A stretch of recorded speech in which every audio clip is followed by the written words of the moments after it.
आउ पठाई हेबनी रेजिस्ट्री चिठी।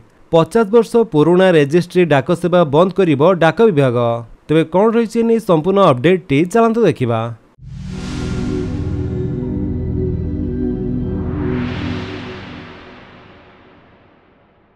खूब शीघ्र बंद हेबो रेजिस्ट्री पोस्टाल सर्विस। कारण भारतीय डाक विभाग यार पंजीकृत डाक सेवा को बंद करने को योजना करुछि।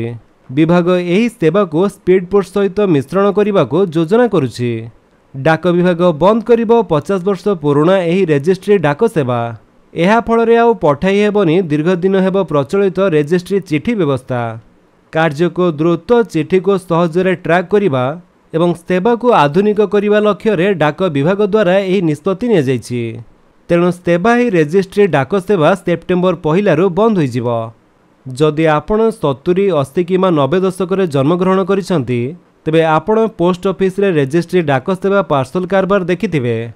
एही रेजिस्ट्री चिठी पठाइबा पई पूर्वरु एक पृथक काउंटर थिला। डाक विभागर कर्मचारी आपणको यार रसीद देउथिले। सेही चिठी वितरण हेबा समय आपणको एक स्वीकृति मध्य मिलिथिला।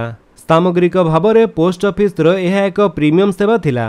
वर्तमान डाक विभाग यही सेवा बंद करने को निष्पत्ति नेछि। भारतीय डाक विभाग पक्षर जारी करा जायथिबा एक सर्कुलर अनुसार डाक विभाग रेजिस्ट्री डाक सेवा को सेप्टेम्बर 1 यार स्पीड पोस्ट सहित संयोग करने को जाउछि।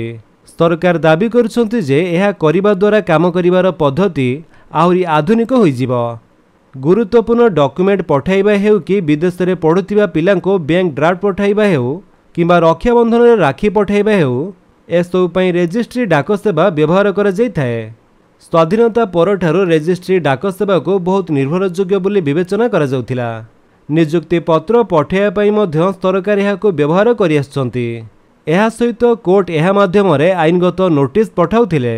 नुआ परिवर्तन को नजर रखी डाक विभागर सचिव एवं महानिर्देशक समस्त विभाग, कोर्ट, प्रतिष्ठान एवं सर्वसाधारण को सेप्टेम्बर 1 सुधा नूतन व्यवस्था रे परिवर्तन करने को कहिसंती। उभय सेवा अगस्ट 31 पर्यंत पूर्वपरि जारी रहिबो। किंतु सेप्टेम्बर 1 रु लोकमाननको स्पीड पोस्ट द्वारा सेमानकर जिनिस पठाइबा को पड़िबो।